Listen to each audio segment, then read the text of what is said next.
If you're listening to this podcast, there's a good chance that you are a filmmaker. Or maybe you know a filmmaker. Or maybe you want nothing to do with a filmmaker or filmmaking in general, which makes me question why you listen to this podcast, because you know what this is about, right? Regardless, I'm sure you'll love today's sponsor, MusicBed. This year, they're bringing back the MusicBed Challenge. The challenge is back, baby! Where did it go? We know a thing or two about movie ideas, and in this year's competition, MusicBed is challenging you. It's like you make the film you've been dreaming about. That idea you haven't been able to shake, that won't go away or leave you alone. You can make a documentary, a narrative short, or a spec ad using MusicBed tracks. Each one will have industry-leading judges like Drea Clark, who's a producer at Film Independent, Ricky Staub, he's the director of Netflix's Concrete Cowboy, and Mohammed Gorjistan, director and co-founder of Even Odd, and more. God, I hope you like money, because with winners in each category, plus a People's Choice winner, there's a pool of over $100,000, and not just grants, but also gear. That deserves a money sound effect, like this. Submissions open April 12th, so head to musicbed.com/challenge to download your starter kit and get all the deets. Get every damn deet in your pocket. Bonus points if you rip off one of our film ideas as your submission. No, Polly, they can't take our ideas. They're ours. Okay. Free reign over Placitopia Has Fallen. Yes, that's public domain. That, in fact, is a curse upon all of you. You are all now required to do Placitopia Has Fallen. Placitopia Has Fallen is now the required film for the MusicBed Challenge. Placitopia triumphant! Anyways, what's your idea? You just had a... I just have 3 words for you. Lego my Eggo. Oh my God. Yes, because it's a freaking heist. Yeah, exactly. I love it. I love it so much. And that's the name of the movie, Lego My Eggo. Yeah, the Eggo movie. Eggo Batman. And then we just do a whole franchise of Eggo movies. Eggo Ninjago. Makes no sense whatsoever. All right, Eggo Ninjago. I'm in. That's my favorite thing I've ever said.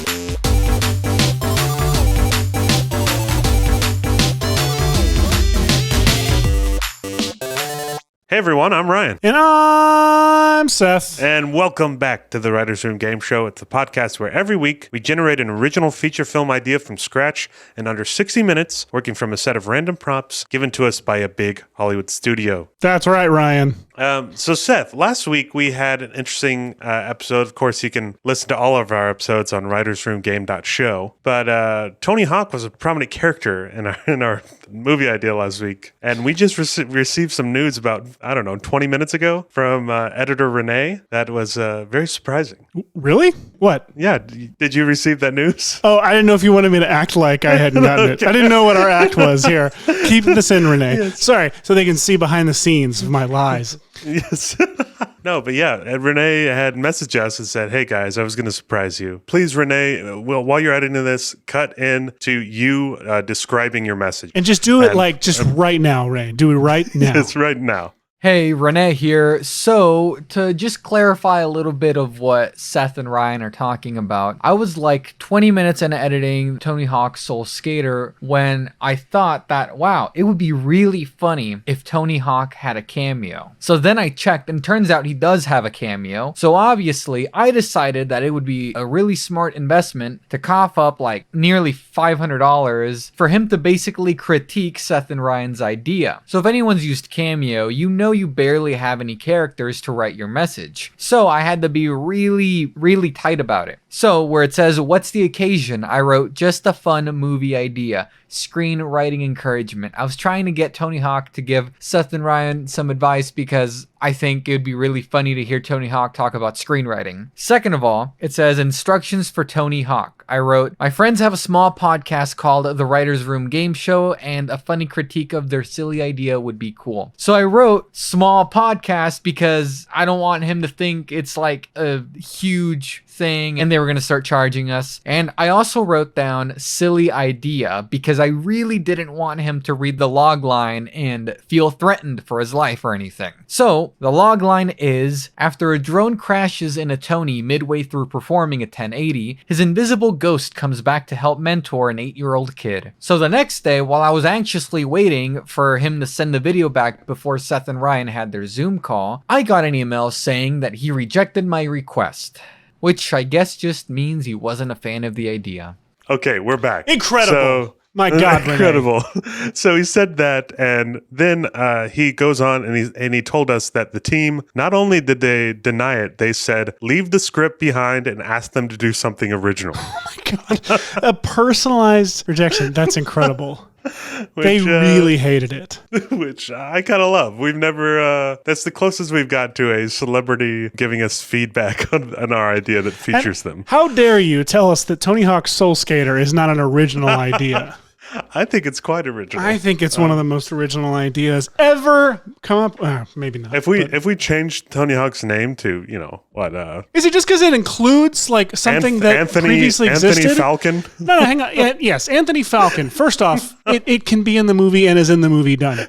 But if a movie contains anything that previously existed, like a name, a person, a place, or a thing, is it not original anymore? Because if that's the case, there are no original films ever ever made. There have never been, because even like Back to the Future, DeLoreans existed prior, Michael J. Fox existed prior. Like, I don't understand Tony Hawk's team's assessment of original films. So their denial is invalid, and Tony Hawk owes us feedback. And yes, we are entitled to his feedback. I thought you were going to say, and Tony Hawk loved it. By that regard, means he loved the film and is in. Yes. So, well, I also wanted to talk about Discord. Of course, we have our Discord, which you could find in the show notes, where you can sort of join the community of roomies. Can we real quick talk before you talk about Discord? Can we talk about what we are giving our Discord, our beloved Discord fans? Oh yes, we totally should. They don't know that we've recorded.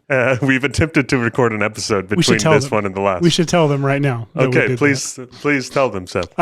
So we're recording this episode the week that the Nicolas Cage one came out, the week that One Last Job came out. So 2 weeks ago, I guess, if you're listening to this. Don't confuse me. And we attempted a recording 2 days ago. We're pretty well ahead of ourselves this season. We feel good. Yeah. A couple days ago, we recorded an episode that we got maybe 30, 45 minutes, 40 minutes into the session, the episode. We were like 20 or 30 minutes into the idea. And we just decided, no, we're done. This is done. We looked at each other and said, dude, we got to stop. And so we're going to put that episode, however, as far as we got, Renee's going to edit it, and it's going to end very anticlimactically, but we're going to put that in the Discord for an exclusive to the Discord episode for people to hear us absolutely eat shit. It is just... It is one of it's. I mean, you think Salt and Pepper or that Beatles episode we did is bad? Like, this is one of the we cornered ourselves so hard. Bad. And we will spoil. The genre was faith based. So if you're interested in hearing that, that's not even the craziest prompt. Like, literally, you could have picked several of them. There were hats on hats on hats on that. Yeah. One. So go to our website or look in the show notes. Join the Discord. Or ask us personally. We have no idea if the links work. Just find us online. And we'll get you in. And also in the Discord, you can send in listener questions that we talk about on the show, which I think we should get to one right now. It's time for a listener question. It's time for a listener question. Yeah. And today's question, it comes from Texas CJ. Texas CJ sent us a call a long time ago for season 1. I remember Texas CJ. Ferris, I think. But his question was movie related. He asked if you could make a sequel to any movie, what would it be and who would direct it? And me, I immediately say I'm going to direct the movie in this hypothetical situation. But what would your answer to that be, Seth? It would be Ferris Bueller Saves Ferris, and it would be directed by Ryan Pauly and Seth Worley. Yes, that's an easy answer for sure. Yeah. I really love that idea. There's actually a guy in my life who I met a few months ago. He's a producer, but I told him about my podcast and then talked about this Ferris Bueller idea, Ferris Bueller's New Day or whatever. And afterwards, he was like, "So are we going to make it? Like, we need to figure out how to make this." And I had to tell him no, this is not going to get made. This is an unmakeable movie. That man, Alan Ruck. But it was, and he still texts me every once in a while. I was like, dude, that Ferris Bueller idea was amazing. I mean, it is. He's not wrong. And do you ever wonder, like, how much you might be cheating yourself out of something great by assuming, rightfully so, that it'll never get made? I mean, I think that, but then every time anytime I've taken the leap, I'm right. It doesn't happen, and I fail. I think specifically with that one, like de-aging all of these characters, like doing this like big, it's like making a direct sequel to an movie that came out in 1984. I like how you went straight to like the logistical challenges of it and not just like, was it Paramount or who owns Ferris? Paramount, Paramount. Yeah, not just Paramount letting us do it. That's not the first obstacle that you get. Or yes, letting first-time feature directors take a podcast idiots. Oh man. Who like can't even get Tony Hawk to believe in them. I'm getting a call, so I'm gonna take this. I'll see. You know what? See Hey, can you put it on speaker? Put them on speaker this time. Yeah, you got it. Hello, how's it going? Hey guys, it's the big Hollywood studio. Awesome. Hey, it's so nice to hear from you. Seth, do you hear him as well? I do hear them. It's nice to have you on We're speaker. sending over this week's assignment in an email. Let me know if you don't see it. Okay, I'll check. If we don't see it, okay. Yeah. I actually don't see it. Type. Airplane sound. Try it now. Okay. Okay. Oh yeah, I see it now. Did you get it? see it now. Did you get it? Okay, good. Okay, so This week, we're looking for a pitch in this genre. Okay. And what was the genre that you see in the email, Seth? Gentleman Thief? Gentleman Thief. Interesting. I would love that. I don't really know much about that, so I'd love to learn more. So Same. Let's do it. Same. And we'd like it to have this tone. Uplifting. Okay, an uplifting Gentleman Thief movie. We want to appeal to this target audience. Gen Z. Oh, good God. Okay. Generation Z. Okay. Oh, we're qualified. We're not that old. I feel old when it comes to Gen Z. And this is our only mandate.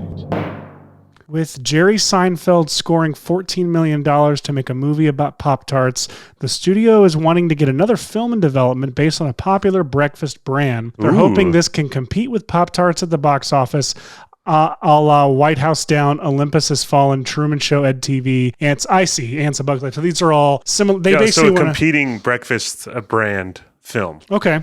I like that. Yeah, great. So that's thank you so much, studio. Are you still on the line? Sure, whatever you say.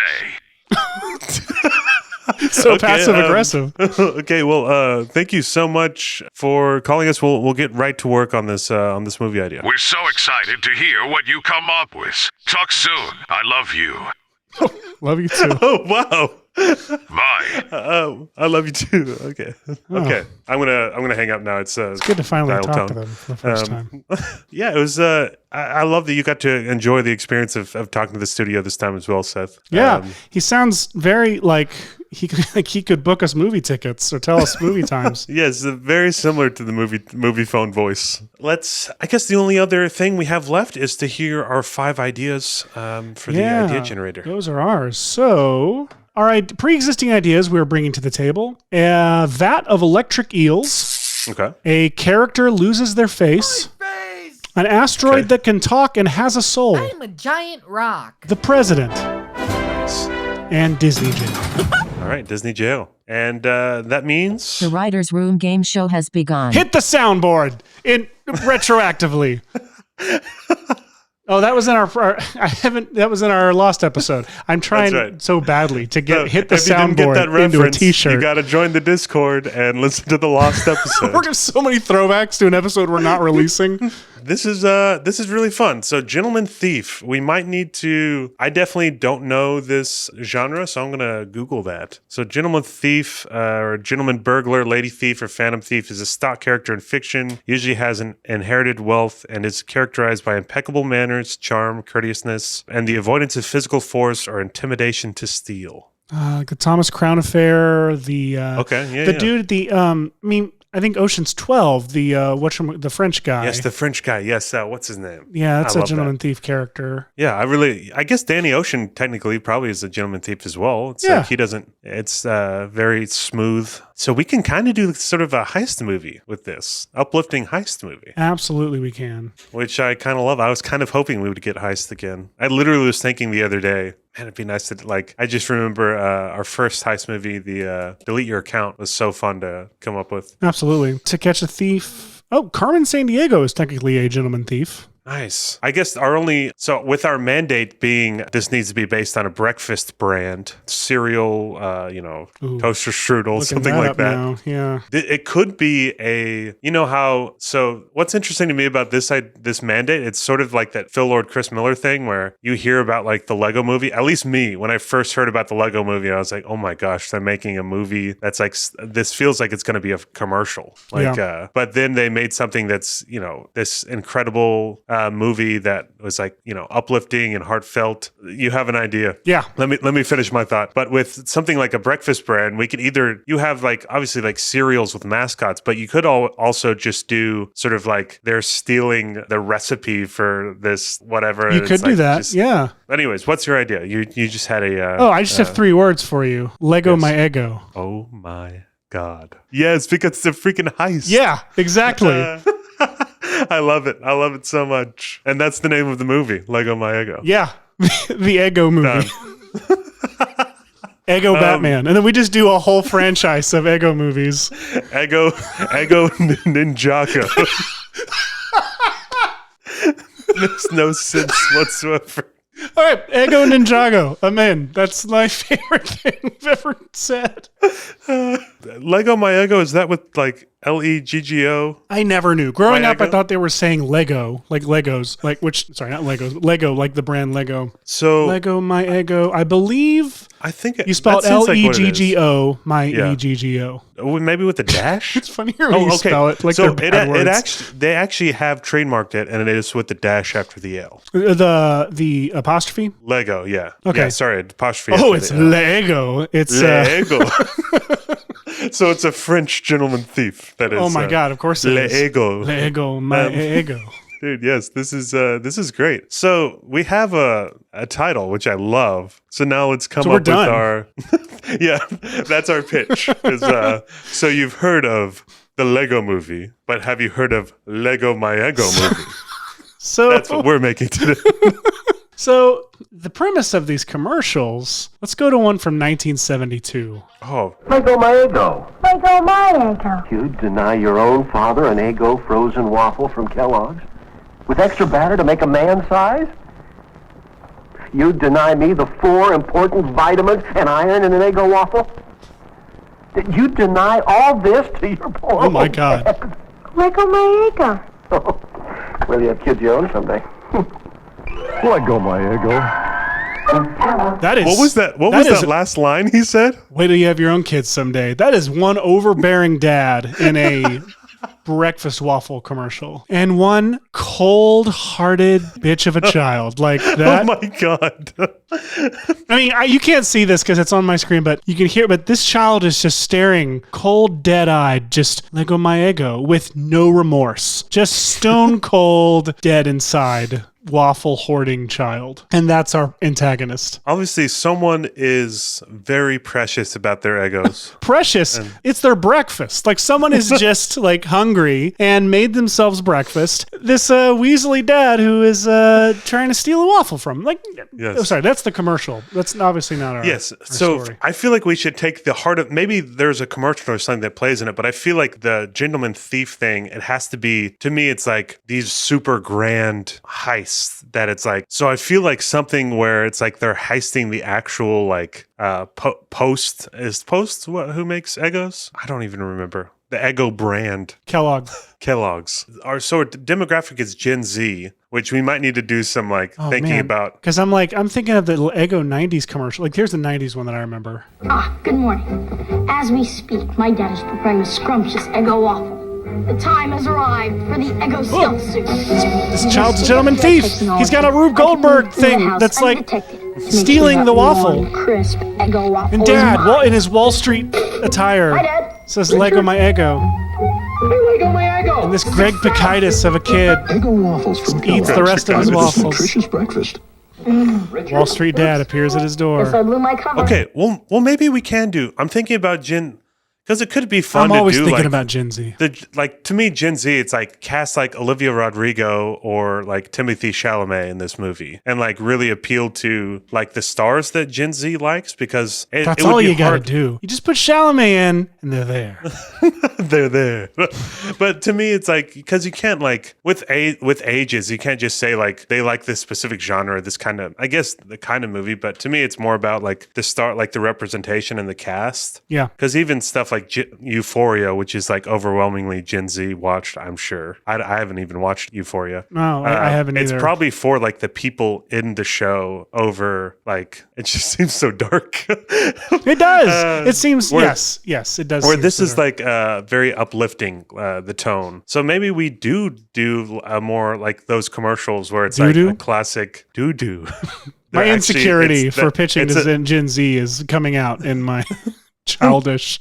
All right. but like a small time heist, but it feels like a big time heist through the eyes of the character or something. Yeah. You know? No, I love that. I love the idea of like, oh crap. Gen Z, age-wise now, that covers Gen Z years. 10 to 25.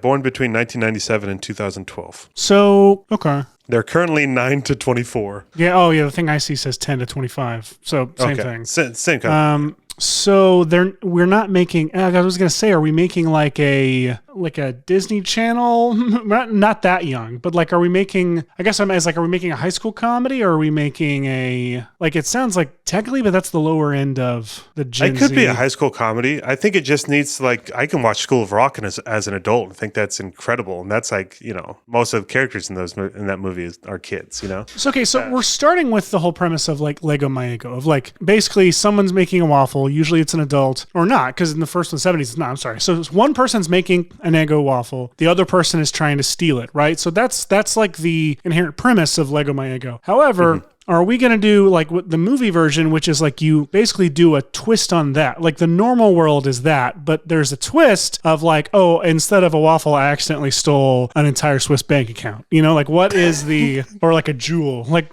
what? Because the tough thing about that is if you're just stealing food, it's like, how could there be some sort of big, unless it was like a box of Legos that had some sort of, now we're getting into the wacky like Home Alone 3 scenario where there's a spy thing in the race car, you know. But if there is, hang on, what were our ideas that we got? Vat of electric eels, a character loses their face, asteroid that can talk and has a soul, the president, which seems like the most natural thing to put for in the here. Eggo movie, yeah.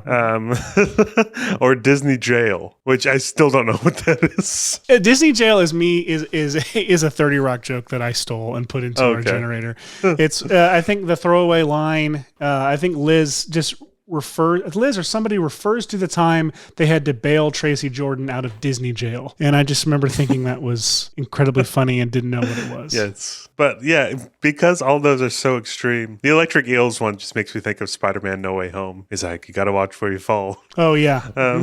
That's probably where I stole that and put that in the generator. Character loses their face. That's rough for the Lego That's Lego very movie. rough for an uplifting movie. Unless there's a character in it that's a waffle with a face that's like a Wilson the volleyball type character. Oh, so we kind of twist that a little bit. Yeah. And it actually is really hard starting with that title and just going backwards to find our story now that I'm thinking about it's not so hard if we just commit to the bad idea. Like if we put okay, like a bag of money, like, or a bunch of cash gets hidden in like a Lego box and is shoved into, like, what if there literally is like as part of some kind of. So it's like not even Eggo related, just like a character. Let's say there is like money or something in the Eggo box. Someone accidentally takes it or even gets it from the store or something. Yeah, like that's where you're delivering, like. And the guy is just like, look, oh my Eggo.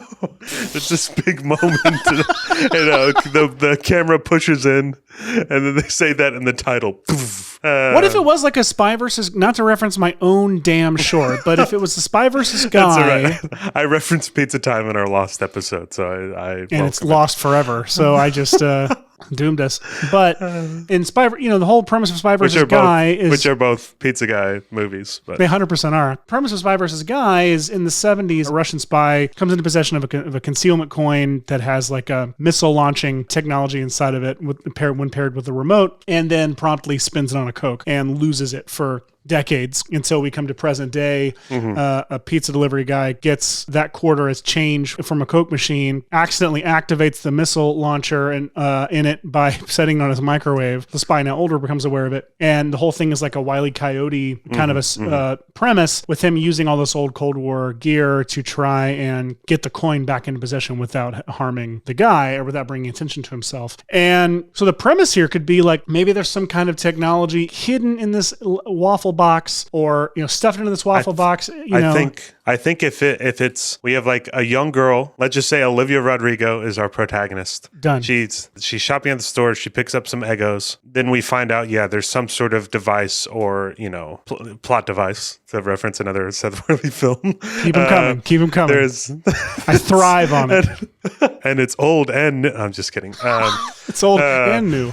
/ new. But so this happens, that wouldn't be the gentleman thievery there. This box is what gets her. She's thrust into this world of crime or spy or whatever it is. And maybe the person that is after that Eggo box for the device or whatever, at first we think they're the antagonist and they're like chasing her and she's trying to get away. But eventually they catch up and they like basically tell her what's happening, and it sort of reveals this plan. And there's actually a bigger world that opens up because she's got the Eggo box. She has to like go through with this plan because she's like a part of this crime now. So now she has to go through the plan, and there's some sort of big heist that, because to me, like just her taking the Eggo, that's not gentleman thief. Like there has to be a bigger plan at play. My pitch is that the gentleman thief is the villain. The gentleman thief is the person trying to get the technology back. Gotcha. Or like the person who is responsible for it. So it's like they're the one trying to get it back from her. There are actual bad guys, like a common enemy, who is trying to get that technology, who he stole it from. Hey, I'm down with that. Yeah. And so we thinking like Olivia Rodrigo and who? Chalamet. And Chalamet as he's too young, I think, for like the gentleman thief. No, yes, I was like just kidding. Clooney or somebody. Those are the two like Gen Z, like in my mind. Like, yeah, I mean, someone older to represent like, because Gen Z can't be the villain too. Like the villain has to be the older generation. Yeah. So I mean, like someone like Clooney or. Well, I was actually thinking of someone like Jeffrey Wright. Oh, interesting. Who's like kind of got swagger and could be, that's his name, right?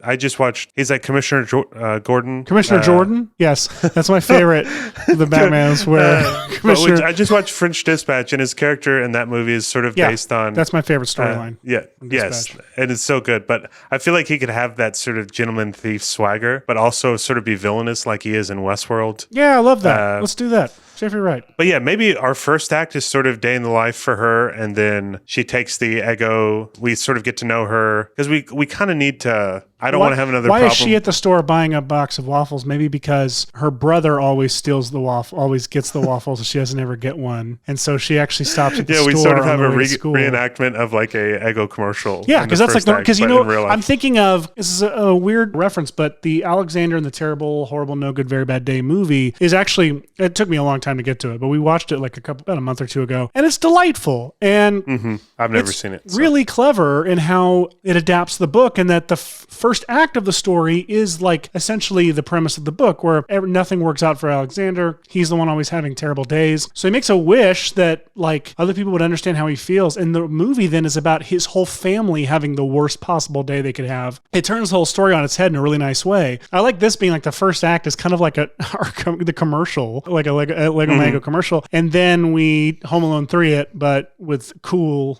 taste and cool taste and strategery, and we pull it off for acts 2 and 3. Yes, I love that. And we can kind of get to know her, and we have about 30 minutes left. So I mean, I feel like I don't want a karma situation where our focus group's like, yeah, but who is she? You know, like we have some time to figure out who this character is. Oh yeah, on a deeper level. So if that's act 1, and then she gets her Eggos, maybe like 3:00, you know, on the clock. Yes, she gets the box, and maybe on her way home, like in the car, is when there's some sort of the Jeffrey Wright character is like following her, and she feels like she's being followed followed, and there's like some sort of, I don't want like a big car chase, because that to me isn't like this soon in this. I mean, maybe it could be cool to have like a car chase this soon, and that's what, but I think more just like her feeling like she's being followed, and every time she looks back, there's, you know, he like slides his car back or something like behind. Yeah, it could be a little bit of like, if we're making her aware of the situation, which is not like Spy vs. Guy, you know, as the example, the guy was never aware of any of it. Like he was oblivious the whole time. If she's aware, it kind of becomes like The Man Who Knew Too Much, or The Man Who Knew Too Little, and The Man Who Knew Too Much, and North by Northwest. I'm thinking of where like the guy's like brought into a spy world and unaware of like, and they don't belong there, but everyone else thinks they do belong there. And so I wonder if, but even if it's sort of, she doesn't know exactly, she just has the inkling that there's someone there, but she kind of, you know, brushes it off. But you want to bring them together though, right? By around like the midpoint, you want to kind of unite them or have them.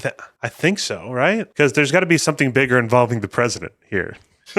And there's got to be 500% there does. Like if the president's trying to hide, you know, there's like some classified information on a drive or something like that he's trying to hide, and this is part of. I just worry there'd be a lot of time we're spending. So like, you know, up until 3 o'clock, that's 2 sequences, and the way to think about it is can we do a quick break for teaching? Yeah, let's do it.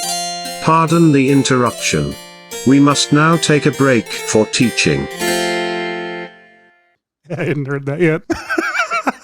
So, you know, before 3 o'clock, you have your first act consists of 2 sequences, and think of it as the first sequence is the normal world and tends to, and it has a story within a story. Like often it's great to think of this as like a little mini short film where a lot of times it's a day in the life for the character. You're showing the character in the normal world before anything upsets it or throws it off. And then that lightning bolt, that inciting incident, is what breaks us into the second sequence. And the second sequence is then all a reaction to that lightning bolt, to that inciting incident. A lot of movies, it's like the rational approach to trying to fix it. It's going to the cops, and the cops not helping them. It's a rejection of the proposed solution that is scary and an attempt to rationally solve it. And then either decision to or being pulled into the new, like, unfamiliar world to fix it, that is what breaks us out of that second sequence and into our second act. That's what 3 o'clock. So I feel like in our story, spending 2 sequences until she even gets the waffle box feels like a long time. So I wonder if her getting that waffle box is the inciting incident. What would the inciting incident of the story be that would upset her life? There has to be something that with her taking the box that she either finds out what it is, or this villain. To me, there's something with her having the interaction with the guy who's trying to take it, or someone that sort of thrusts her into this world that she isn't usually in. You know? I wonder if maybe he could be, if we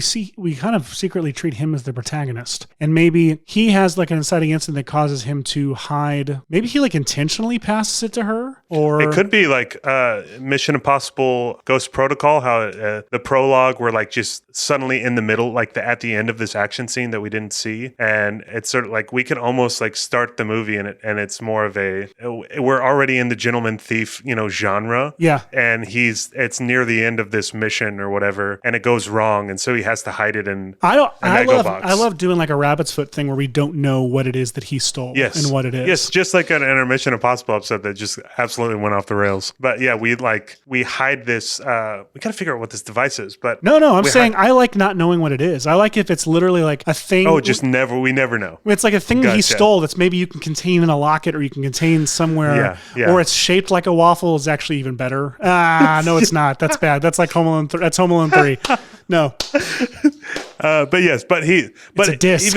If he puts something in a waffle box, or he just has a waffle box and he puts it in a freezer, and that's like our first sequence is this, like, you know, we're in the Gentleman Thief movie. He puts it in the freezer, and then like we cut to, you know, and then they catch him. Well, he puts it in the waffle freezer, and then they catch him and throw him. He walks out of the grocery store, throw him in a van and take him. Yes, I see this. Yeah, they take him, and then we cut back to the freezer, and it's like a slow push in on the Eggo box, and then we match cut to an Eggo box at her house, and now we're in these sort of Eggo commercial. I'll build on that. Okay, so I'll connect our two ideas.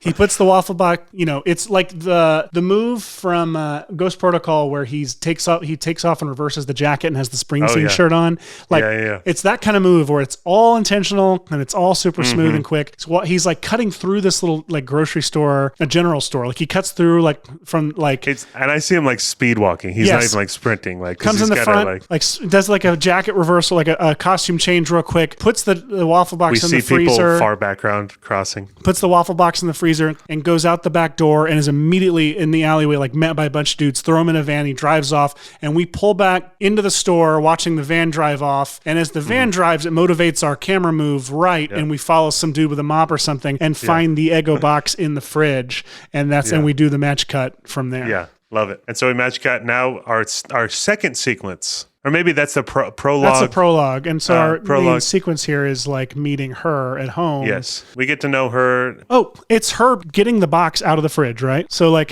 Yeah. And it's empty. Someone put it back in with nothing in it, right? Yeah. And that someone was her little brother, and she turns to see it pop out of the toaster. She's like going to like community college, and she lives at home with her with their parents. Yeah, nice bridge, and put him right in the middle of that age gap. It's great. Yes, because I also like the idea of, because I like my first year, I went to a semester of community college after high school, and it was this transitional period where I wanted to be like have my own place and like be like I long for this responsibility of being on my own, but I'm stuck at home with my parents and my little siblings. And so I like this just for this character. It feels like a fun thing, especially by the end of the movie, if she longs to be this gentleman thief or whatever, like for her to, I don't know, just like go out and adventure sort of thing. Anyways. But she turns and her brother, like she literally is like, who put the empty box back in? And then right then the waffle pops out and it's, of the toaster and they both, jump for it. And she maybe even burns her hand and he gets the waffle and eats it. And it's this theme of... And it's sort of poking fun at the Lego My Eggo thing. Like she doesn't ever say it, but there's like the spirit of that commercial. And it'd be great if she, like, I'd love to see that, because that Eggo commercial of like the Rube Goldberg machine the kid made, and it comes out and it steals it. I love it could we get away with devoting a sequence to her literally just being obsessed with like beating her brother at the waffle, like game of like she builds a Rube Goldberg contraption and then it just doesn't work. Like it fails horribly. I mean, why not? That says something about her character if she's smart enough to try to build something like that, or just like creative in that way, but then it doesn't work. And it doesn't work. And so then we can actually have it either still not work and or work later in the movie when she actually does it to save the president. Yes, to save the president. Yeah. Now this feels like Agent Cody Banks to me when I say it's save the president. What I'm thinking is when she finally gets the waffle, we actually have the bad guys kind of start pursuing her because she... I don't know, they find out she has it, she's spotted in something. I don't know how it becomes known that she has it. When we move into Act 2, I want to catch back up with Jeffrey Wright busting out of, just taking out a bunch of people or like not sneaking out a bunch of people. He tricks everybody and like sneaks his way out of like wherever he got taken and then goes to find her. So that would be the beginning of Act 2. And so the first couple sequences of Act 2 would be about him finding her. And then by the midpoint, they are together. They're working together. Or like against. And I think it could be fun if it does become this thing where she's suddenly in this like sort of heist like spy movie, and by the end, like almost like if they're in some weird lair that we can work in the electric eels, and it's sort of like this funny joke where it's like, oh, so they actually do have electric eels and villain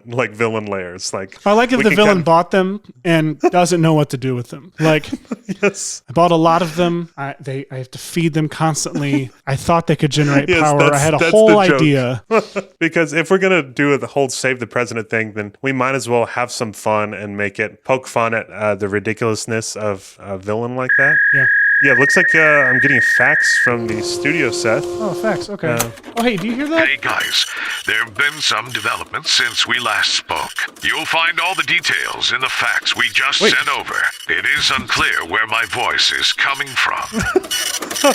Okay. Interesting. So, the voice in the void is sending us notes. Yeah. Okay. Okay. Today's wildcard mandate is... Tracy Morgan in the lead role. All right. Okay, I guess he's the gentleman thief. I guess he's the gentleman thief. Oh, wait. I almost forgot. One more thing. Just make sure it's better than Gremlins, an empirically bad movie. Oh, I hate you so much, Seth. It is an assessment that everyone shares. Yeah, I agree. I totally agree. Talk to you later. This is not right, Seth. This is... Gotta run. Talk soon. Bye. Where is this coming from? Oh, got it. Thank you, studio. Good God. Okay. That was not I very like nice. him. I like him a lot. Okay, Tracy Morgan in the lead role. Well, he could be the bad guy. He could just get first billing. That's true. I really like Jeffrey Wright as this character. I do too. So I do too. Yeah, first billing, Tracy Morgan, Olivia Rodrigo, Jeffrey Wright, and Lego My Eggo. Yeah. You still don't want to do the Eggo movie? I still kind of love the Eggo movie. I like Lego My Eggo because, I don't know, there's there's something that's less like, this is obviously like a parody or remake. Like I guess I'm just thinking more about our podcast. You just want to see that on a podcast title on people's phones. I do. The Eggo movie. Okay, we'll do the Eggo movie, Seth, but you owe me one. Or we can call the episode the Eggo movie, but the movie Lego My Eggo.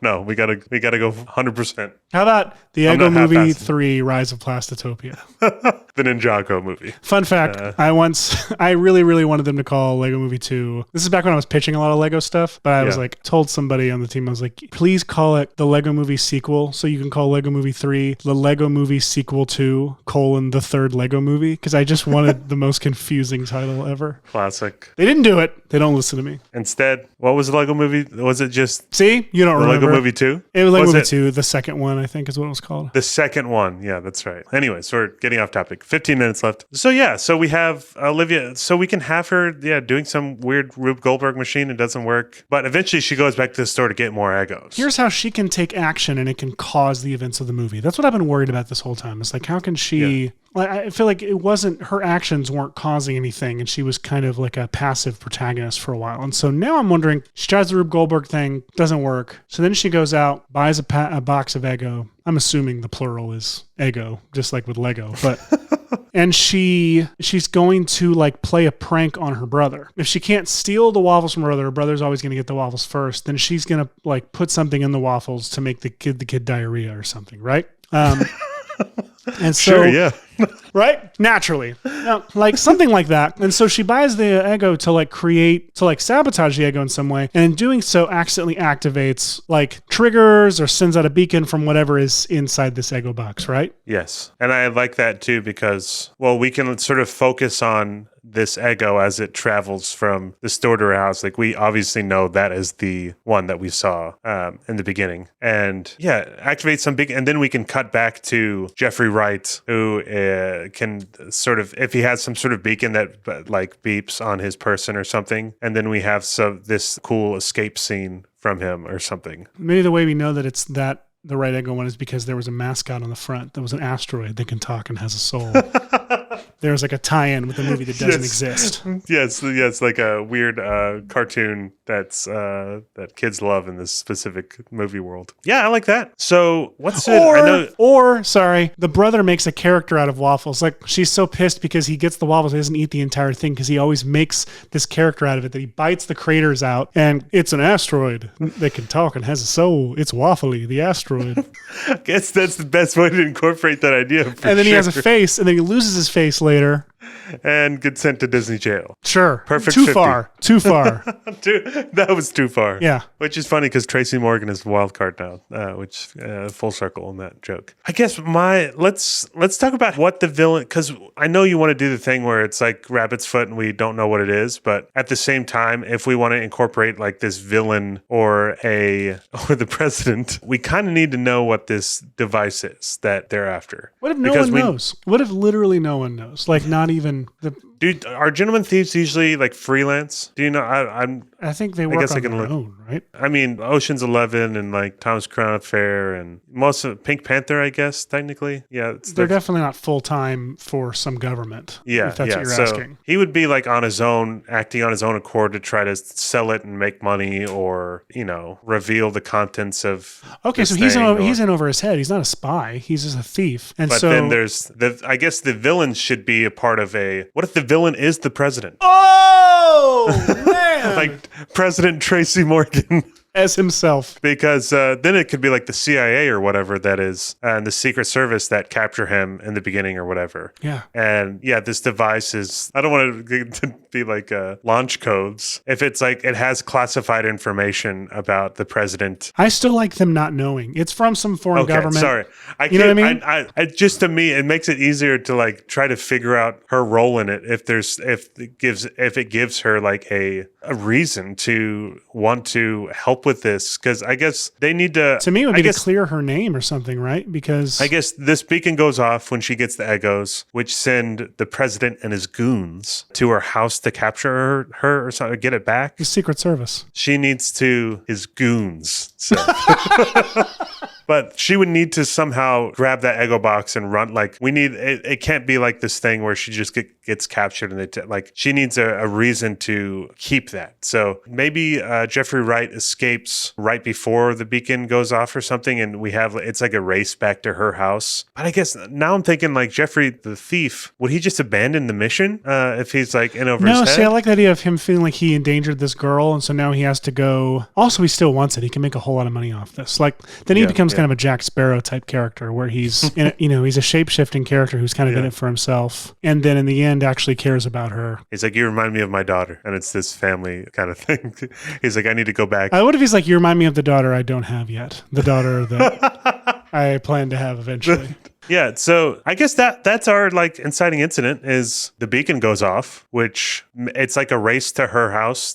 Jeffrey Wright and the Secret Service. He gets there right before them, and it's your classic like, you have something that you shouldn't have. We need to grab this. You need to come with me. This is so funny because the Lego movie. This is the structure of the Lego movie. Inciting incident. He touches. I feel like I should touch that. He touches the whatever, and then Wild Style shows up. Well, she's there. He follows her. He touches the thing, and then he's taken hostage by Good Cop, Bad Cop. That whole sequence is Good Cop, Bad Cop interrogating him, and then Wild Style breaking him out and taking him through the wall and into the Western world. That's the break into Act 2. So we could have, you're right, the inciting incident, her like activating the thing. First sequence is her trying to get the waffle from her brother and then prank her brother. It's the Eggo Wars, and then. Sequence 2 is her activating that waffle and getting captured by the Secret Service. Yes. And then the spy breaking her out because he wants the device. So you're changing it to where the spy gets away in the prologue. So he's the spy breaks her out with him. Like I actually like that better because then she gets captured and he's like, "Hey, who are you?" And they can meet each other. And he's like, captivity. you know where it is. Okay, take me to it. So that's sequence 3. That's sequence B. That whole thing is in sequence B.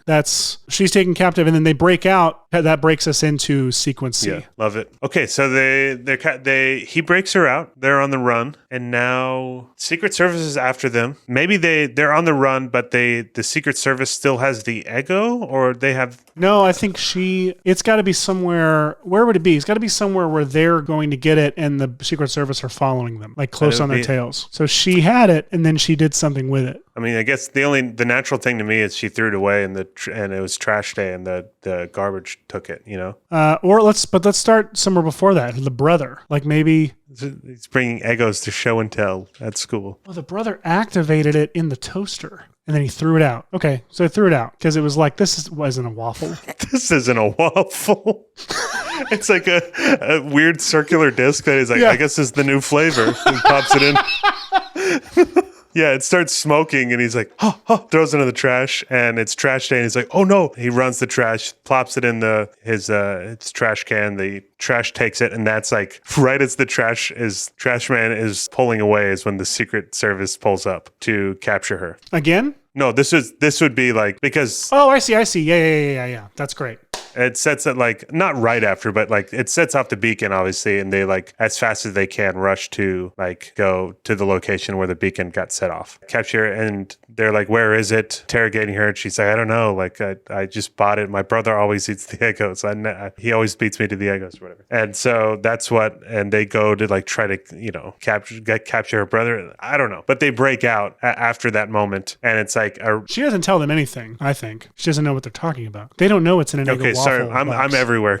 My point is that like they take her, they interrogate her, she doesn't know what they're talking about, and the thief is like, "Can you take me to it? I'll break you out." Blah blah blah blah, and they break out together. They go to find the waffle trash. They go to then it's like, okay, well, they find the brother, and he's like, "I threw it away." So then they're tracking down the trash. I definitely like the idea of the bad guys. You don't see the president yet. You just like hear his voice or whatever. You hear Tracy Morgan's voice. Yeah, we don't know it's the Secret Service. Yes, yeah. It's just like they're bad guys. Like that's all we know. That's great. Yes, and then they're finding the trash. I like the idea of this fun sequence where they're like it's the dump at night, and it's like the CIA have followed them there, and they're trying to find Secret Service. You gotta keep it to one agency, dude. Sorry, Secret Service. The CIA makes more sense to me if it's like some sort of the CIA could be after thing. it, but if it's the president, I feel like you got to keep it to the executive branch, my man. Okay, I guess.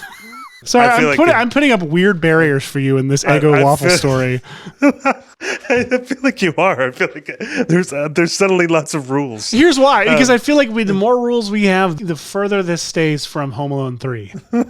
I think that's subconsciously why I'm putting in so many rules and barriers, is because I'm trying so hard to Secret keep Service, it from whatever. I don't 3. care who they are. It's the bad guys. Damn it, Polly. It's the Secret Service. Okay. At the dump at night, and there's like the Olivia and Jeffrey are trying to find the waffle trash. Secret Service are trying to find it, but they're also trying to capture. They're trying to find it, and they're in like a compactor.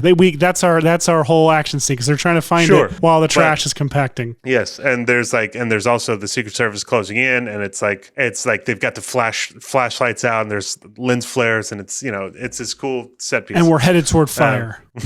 It's all of compacting and headed toward fire. It's Toy Story 3. We are at our 2-minute warning, so we still don't have our last half of our movie. So maybe we should around the midpoint we reveal that president is the president. Yeah. Yes. And who is this character? The theme is that this is somebody who can't let go of grudges, who like can't let things go, right? Because their brother keeps taking the waffle, and so basically she devoted the entire first act to like trying to get her brother back, right? Get back at her brother. Sorry, less noble than get her brother back. I'm just trying to give us some substance we can pitch to cover up for the fact that we don't I was thinking more like if we established in the beginning that she like doesn't want to live with her parents, like she longs to like have more responsibility and be out there in this life of this kind of craziness, and I love that. Meeting the gentleman thief kind of sets her on this she gets this taste for adventure, and by the end she wants to like be like a Robin Hood type character who's like this yours is better. I like that. That's way better. Like she by the end of the movie, like she's this thief, and we maybe sets up to have more sort of thieving adventures with her, a la like Danny Ocean kind of thing, but it all comes from this like Eggo thing. But I feel like for that to work and to fit in the gentleman thief genre, it needs to be like a heist of some sort. I just don't know what that would be, because we're sort of in this kind of becomes this action movie. They have to steal it back. He needs that thing because of the money it's going to provide, and it's going to like get his family back. Family. I don't have friends. I got family. That song. Time to pitch your movie. Oh, the family song. That was our timer. I think we should spend a few more minutes to perfect our pitch before we. Well, I'm just saying it gets stolen. It gets taken. The president has it, and so the third act is them stealing it from the president. Yes. So like the trash, they don't end up. They get out of the trash compactor. That's just the first sequence of Act 2. We have a sequence. We have four sequences. I'm saying like they don't find it. Is what I was saying. Yeah. Well, they don't find it because it goes the next place or something. It's basically, or they get it and then they're trying to figure out what it is, and it gets passed off. It's just like Raiders of the Lost Ark. We're just like passing this MacGuffin back and forth between people, and then it's finally taken by the president, and they lose it. But then they're gonna break it out together using the Rube Goldberg contraptions she builds and her ingenuity. By the end, she gives a box of Eggos to her brother. It's like, you deserve this, kid, or something. I don't know, something dumb. So she like sort of drops this grudge because she found this. No, she doesn't. She absolutely gets him back at the very end. That's got to be. You really want this to happen. This. I think that's more satisfying. Is like the last thing we see is like Eggo pop up. He goes to get it, and then like a something takes it and flies off with it or something. a bird flies up with the Eggo. A robotic pigeon, and it does take place in the Spy vs. Guy universe. And I like the I like the idea of Jeffrey Wright selling the object and splitting the money with her. Yeah, and paying for his wife's brain surgery or whatever it was he wanted to do. And now she can move out, and we see her like with all these Eggos that and they she steal gets stuff to eat. together. They work together as a team. And I like it ending with her sitting at the table and eating Eggos together. Love it. In Paris. Yes, in Paris, like Dark Knight Rises. Yeah. They look at the camera, like give a nod. And they'd say, it's not romantic. There's a huge age difference. Okay, well, let's get our focus group in here and pitch the Eggo movie. Sorry, I forced you on that one. Yeah, hopefully Olivia Rodrigo is enough Gen Z for this.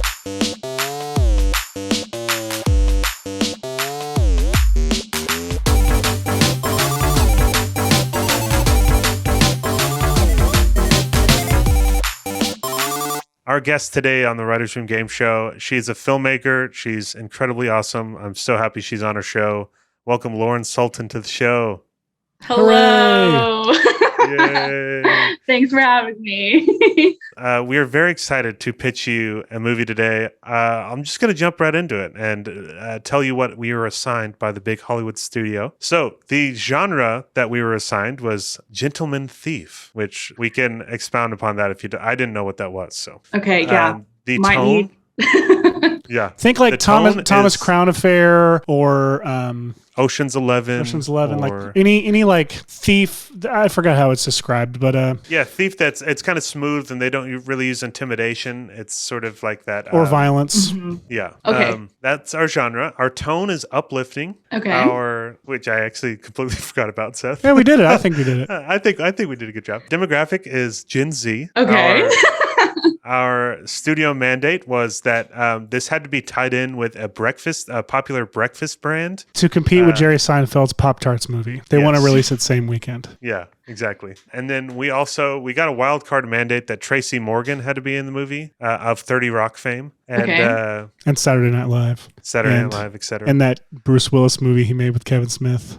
I actually totally forgot about that one. Cop Out. The behind the scenes stories of that one are way better than the actual movie where Kevin Smith just rips Bruce Willis a new one talking about how he was horrible to work with. Sorry, we can continue our pitch. Yeah, that'll be on our Cop Out podcast. Cop Out, that's what it was. It was originally called A Couple of Dicks, I think, and then changed to Cop Out. Big L with a name change there. And then we were also given some ideas that we'll expand upon at the end that if we use, we get points if we use them, but we don't have to. But I'll go ahead and just tell you the name of our movie and start the pitch, and then Seth, I'll pass it off to Seth. So the name of our movie is The Eggo Movie.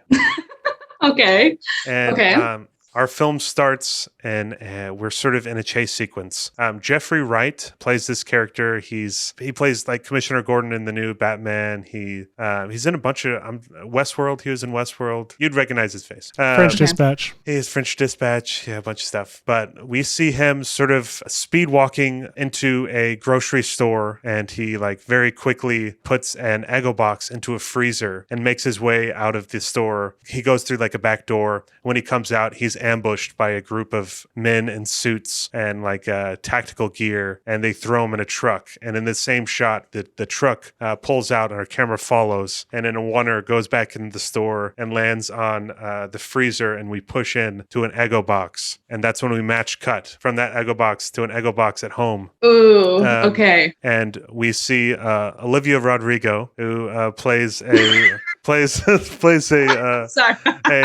girl who's fresh out of high school. She's going to community college and living with her parents, and she lives with her little brother. And I'm going to pass it off to Seth to talk about this scene. Oh, so the idea is, if you're familiar with the Lego My Eggo commercials that started in the 70s and played all the way through probably the 2000s, the premise of which is always one character is making a waffle and another character decides to steal that waffle, or is usually because it's the last one and it's all the other character character always gets the last one, and so they are wanting justice. And Justice. so our idea is we want to actually spend the first kind of sequence of this movie with Olivia Rodrigo's character. We want to establish this dynamic between her and her brother. Let's just call her Olivia. Olivia. So the dynamic between Olivia and her brother, where her brother is always getting the waffles before she does. He's always somehow eating all of them, and he doesn't even eat all of them. He'll chew out holes and make this character that he calls Waffle Face, that he says is an asteroid with a soul that can talk, and he'll like make it talk. It's just like rubbing it in, like really, really making her mad. She never gets a waffle, and so she decides in this moment, like, I'm gonna get him back. I'm going to, and so we spin the sequence of her. She like uses her incredible engineering skills to like create this Rube Goldberg contraption to like get the waffle once it's ejected from the toaster, and it's really cool watching her build it. And it's this whole sequence of her like planning it, and we see her execute, like testing it, and then she like finally does it, and it breaks. It doesn't work. Like at the end, it's kind of anticlimactic. She's mad, so she's like, okay, screw this. I'm just going to, maybe she does like one more thing, tries it. You don't know what it is yet. Mm-hmm. And then it doesn't work, and she's like, screw this. I'm just going to put like X-Lax in his waffles because I'm just pissed at him. And so she goes to the store. We kind of get the feel that she doesn't really like living at home with her parents. She kind of longs to like have her own place, and like she's like stuck at this community college, and she sort of longs for adventure and longs for like to like have this responsibility. And we get to establish in these scenes with her building these machines that she's smart, and she like really she has this inherent like creativity as well. But anyways, nothing's working, and she just wants to get back at her brother. She wants revenge on her brother. Yeah. So she walks down to the general store down the street, walks in, opens up the fridge, and grabs the waffle box that we recognize from the beginning of the movie that the thief hid in the fridge. Goes home, gets one of the waffles out, whatever, like does whatever tampering she's going to do with it to where it's subtle, puts it back in, puts it in the fridge. Next morning, brother opens it, goes to put waffles in. One of which is like just a weird silver disc. Well, so he panics. She panics, and she's like, "Don't eat that." She can't do it. She feels terrible. She like, okay. And so knocks it out of his hand. And he's like, "Why are you being weird?" And she's like, "Shut up." And he goes back to the box and to get a new waffle out, and it's just this like disc, and he's like, "That's not a waffle." Or no, what does he say? He's like, "I guess this is." It looks enough like a waffle that he's like, maybe this is a new flavor or something. And he puts it in the toaster and starts it, and that suddenly we cut to some building somewhere in the darkness, some computer monitor, and there's a bloop bloop like sound or whatever, like some kind of alarm beacon. That's a beacon. And a bunch of vans pull out of, or a van pulls out of this like facility then and heads off toward her house. Oh my God. And the suspense. So she ends up being taken, and next thing she knows, she's found. They get her, and they find she's... They pull a sheet off of her head, and we pull out, and she's sitting right next to Jeffrey Wright's character that we saw at the very beginning of the movie. They're kind of side by side, and he's like, "Hey, who are you?" We kind of get them meeting each other, and it's bringing our two worlds together. This sort of thief like heist movie world, and our like sort of fun brother sister, comedy kind of world together into one. And they basically interrogate her. They're like, "Where is the device?" And she's like, I literally have no idea what you're talking about," because she doesn't even know that like the Eggo box, there's something in the Eggo box that, anyways, so they interrogate her. Eventually, while they're not looking, we have some sort of fun conversation between Jeffrey Wright and Olivia. I'll just say Jeffrey and Olivia. That's their names. And Jeffrey, in the middle of this conversation, suddenly like pulls his hands out from behind his back. He's already escaped from the rope. He's like, "You're gonna have to come with me. We're gonna figure this out together." He has this sort of fatherly relationship with her. He kind of sees he talks about like, "You remind me of my daughter that I haven't had yet, but I'd love to have one." Kind of like this.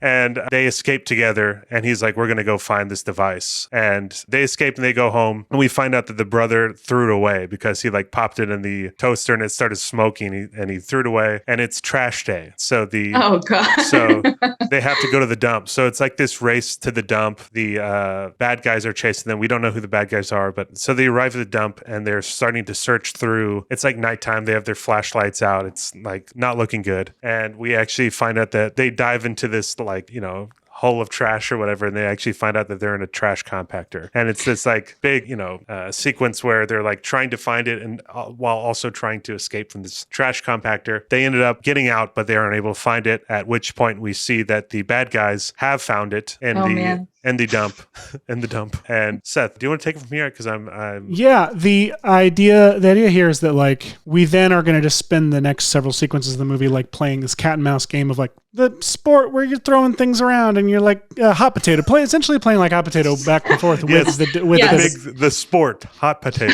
Yes, the national sport where you are basically like with this device going back and forth between good guy, bad guy until around the midpoint. We're going to discover that the person trying to get at the team, the people that have been after them are the Secret Service because the president is the one who wants this device. And the president. Let's just say this takes place in Washington D.C. as well. Yes, the president.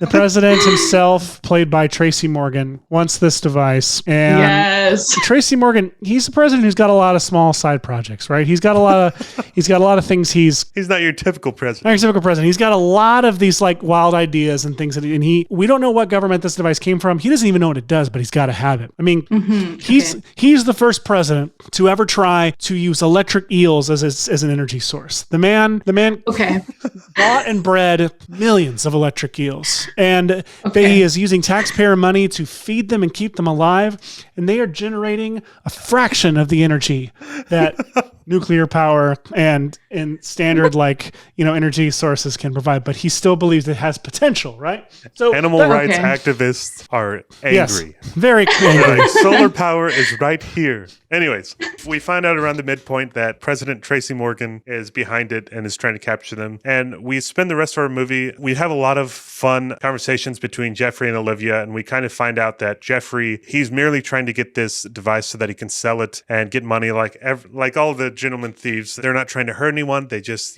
this is how they make their living. And he's trying to, we don't exactly know a background on him, but he definitely has good reasons to have this money, whether it's family or just, hopefully living a better life. And Olivia kind of sees this. She's always longing for adventure. So she's like thrown into this world that she doesn't feel comfortable, but at the same time, it's kind of appealing to her. And we get to see basically them trying to get this Eggo box back. And she gets to we see her build another like Rube Goldberg machine that's much bigger. And we have a callback to that first act where there's a big set piece where they're heisting this Eggo box back at the end. And we don't have a ton of the ending planned out, but they do get the box back. And we sort of end on this fun scene where she finally can get revenge on her brother and, get her Eggos. And we end on this nice shot of Jeffrey and Olivia enjoying Eggos together, and they split the money that he got from selling the device. And it sort of opens up a possible sequel where she is now sort of this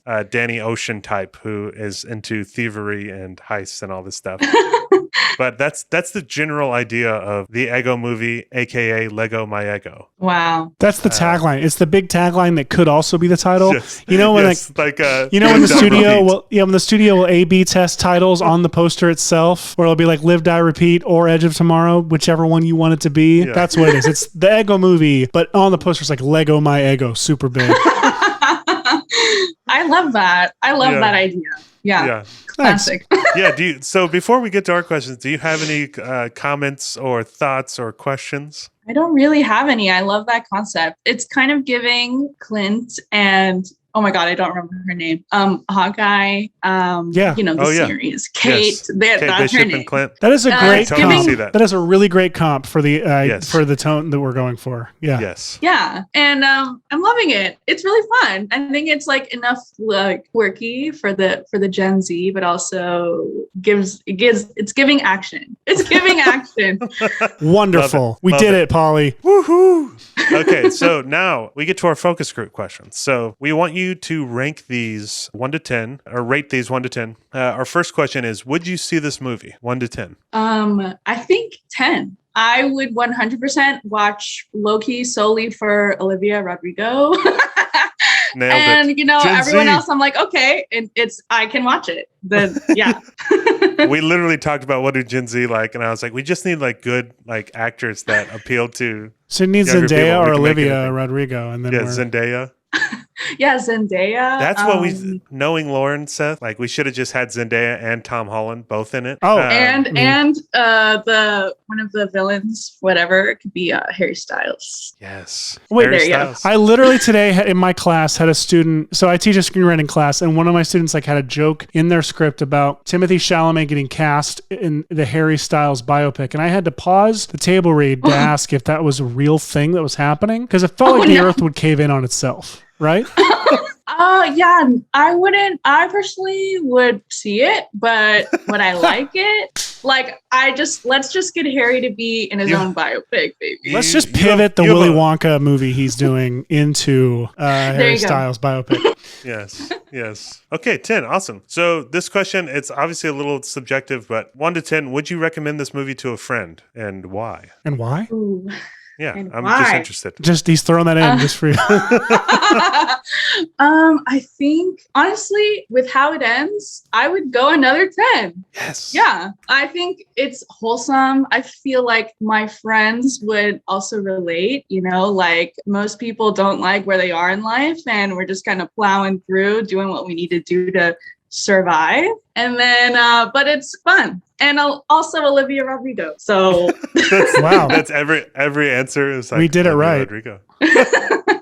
Okay, next question. And I'll repeat our assignment as well. How well did we adhere to our assignment? 1 to 10. We had a Gentleman Thief movie. It's uplifting for Gen Z. We tie it into a breakfast brand so that we can release it alongside the Pop Tarts movie. And we had Tracy Morgan in the in the movie. I guess the lead role was technically the assignment. He's top billing, like Jack Nicholson in Batman. It's going to be like Tracy Morgan's first name. The villain. Okay, wait. I might have to go back to the things, but yes, I think the theme or whatever, the gentleman thief, the genre, yeah, that I would say 10 because I Whoa! mean, yeah, but kind of you did it all.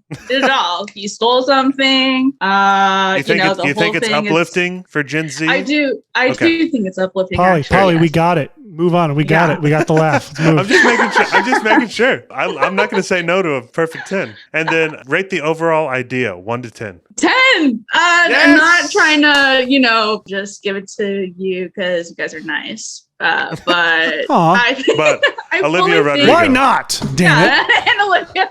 No, fully. I think nailed it, and it was fun. I would watch. We did it. Well, on top of that, did we tell her the ideas, the pre-existing ideas? You should tell her our ideas and which ones we So this is great. That means we got a perfect 40 right off the bat. That means we did. Well, I'll get to what it means in a second. But on top of that, not that it matters, we came to the story with 5 pre-existing ideas that we didn't need to, but they were available for us to use and integrate into the story if possible. And for each one that we successfully integrated into the story, it would add 2 points each to our final score. Those 5 ideas were a vat of electric eels, a character loses their face, an asteroid that can talk and has a soul, I'm a rock, the president, and Disney jail. I would say out of those, we successfully integrated 3 ideas, right? Yeah. Electric eels that the president tried to use for powering the country. The president. And then asteroid with the soul that can talk is the little brother poking holes in the Eggo, and that's the little character he makes. So if you agree with that assessment, we then got 6 additional points, bringing us to a score of 46, which is 11 points above the required 35 points to sell our movie, which means that should be the studio right now. I'm getting a call. Let me put this on speaker. We have no notes. We love it and would like to move forward with it.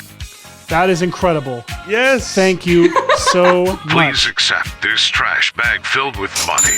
We absolutely will. Yes. We're did rich. It. We sold our movie. Yay.